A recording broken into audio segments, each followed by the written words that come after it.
Olá pessoal, agora a gente vai finalmente falar sobre o pipeline de decodificação de instrução. Só relembrando um pouco, a gente tem o pipeline, a gente já falou do pipeline de fetch, agora a gente vai falar do pipeline de decodificação e certamente a gente vai ter um pipeline mais para frente para poder tratar dos outros estágios do pipeline. Ao final, a gente quer ligar todos eles na forma de um único pipeline grande, que é a nossa meta como um todo. Bom, a gente está pegando uma das versões de microarquiteturas da Intel e a gente vai usá-la para explorar. Se a gente pensar numa arquitetura RISC, o pipeline é super mais simples. Basicamente, um estágio do pipeline, você pega os campos dos lugares diferentes, joga em algum decodificador, taca os campos para frente. Então você consegue fazer num único estágio a decodificação de arquitetura RISC. Já a arquitetura x86 você precisa de mais coisas. Então a gente começa do FET, a gente já tinha o estágio de FET, então esse estágio de FET já está ali no canto, tudo que a gente viu anteriormente já está nesse caso, e agora a gente vai precisar aprimorar um pouquinho mais. Então depois que sai do FET, tem um estágio ali que tem os buffers de prefetch. Lembrando, como eu não sei exatamente o tamanho da instrução, eu não sei muitas informações sobre ela, a gente vai botar, e é muito comum o processador conseguir ter mais desempenho, ele ter estágios de prefetch, quer dizer, ele vai buscar instruções à frente do que ele tem que executar.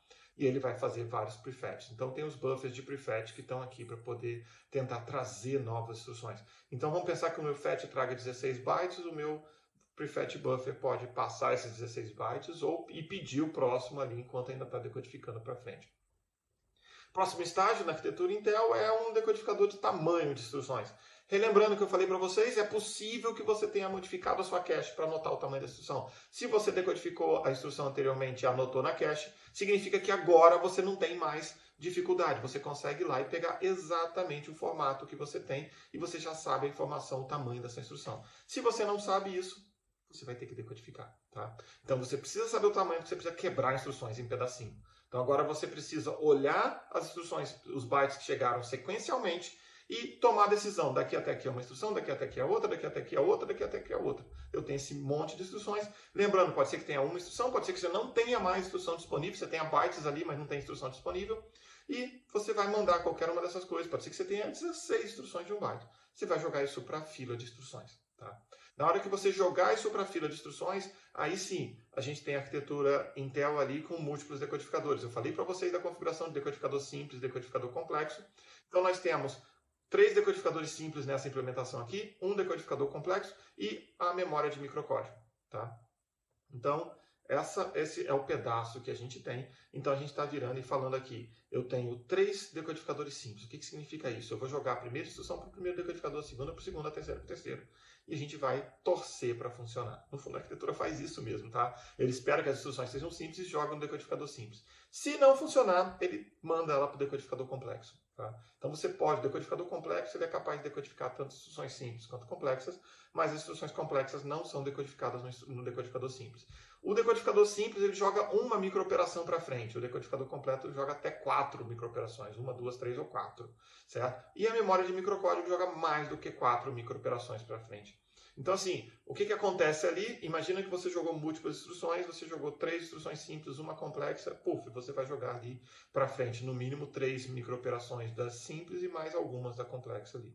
Tá? E agora a gente começa a pensar que o nosso processador ele não precisa ser capaz de executar múltiplas instruções por vez, ele precisa ser capaz de executar múltiplas microoperações por vez. É claro que a gente quer mais do que isso, mas esse é o nosso formato. E aí a gente joga para a fila de decodificação, a saída do decodificador. Então a gente vai colocar na saída do decodificador as instruções enfileiradas, e essas instruções enfileiradas vão para o próximo estágio, vão para o estágio de renaming, para a gente continuar a execução da nossa instrução. Tá bom? Então, com isso, a gente faz o nosso fluxo, com isso a gente consegue olhar de forma um pouquinho mais esperta. A gente já pensou aqui no cenário onde a gente vai quebrar instruções. Então vamos chegar a uma instrução super complexa, uma instrução que faz acesso a múltiplas operações de memória. O que vai acontecer?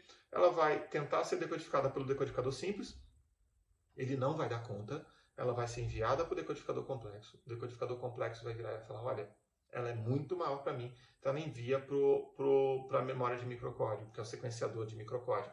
O que acontece? O sequenciador de microcódigo é um pouco mais fácil. Normalmente ele é um vetorzão que você aponta para um certo lugar e fala, eu preciso pegar vários elementos daqui e tem uma marcação nele para encerrar. Então ele vai pegando, ok, primeira microoperação, segunda microoperação, terceira microoperação, quarta, quinta, sexta, sétima e acabou. Então ele consegue fazer isso para você. Uma questão interessante aqui, que às vezes a gente esquece, né, é que se você tem uma memória de microcódigo, você pode alterá-lo. Então, se você botar o seu Linux, você vai ver que em algum momento aparece uma mensagem escrito patch microcode ROM. O que significa isso? Significa que no seu Linux tem um código da Intel que vai mandar para você falando, olha, se você tiver com esse conjunto de instruções aqui, você precisa alterá-los porque tem algum bug no processador, então você precisa alterar a memória de microcódigo, tá? Então, é possível que você consiga alterar processadores em tempo de execução. Até hoje, a gente está pensando sempre em alterar para o bem, é claro, né? Mas você pode pensar até de forma maliciosa. No futuro, alguém pode decidir fazer isso, apesar de todas as proteções que estão acontecendo, né? Então, nesse aspecto, o que nós temos de ponto crítico aqui é um decodificador, a existência de múltiplos decodificadores simples, um decodificador complexo só. Se você mandar um monte de instruções complexas, você vai parar na fase de decodificação desse processador.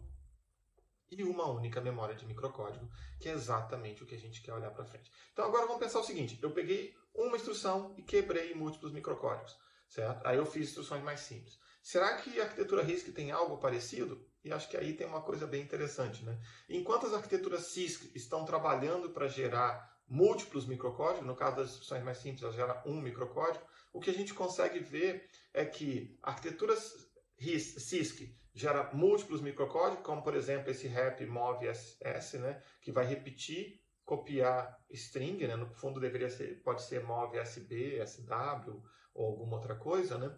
Então ele vai copiar. O que significa isso? Que ele tem que fazer um load, um store e um add para incrementar. Então ele precisa fazer essa conta o tempo inteiro, acertar o endereço, fazer tudo mais.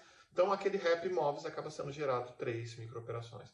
Por outro lado, se a gente olhar do ponto de vista da arquitetura RISC, o que a gente sabe é que nós temos, às vezes, algumas instruções que são bem simplesinhas. Uma instrução de comparação e uma instrução de salto not equal. E aí a gente pode fazer o que é chamado de macro operation fusion.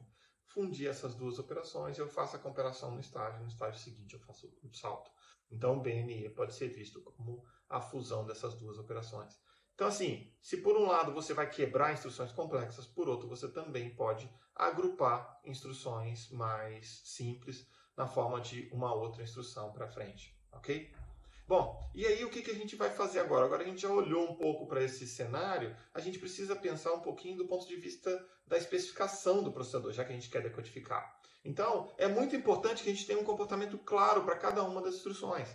E aí, se a gente olhar um pouquinho da questão do processador ARM, estou dando aqui como exemplo, a instrução STM, ela armazena um conjunto não vazio ou todos os registradores em posições consecutivas de memória.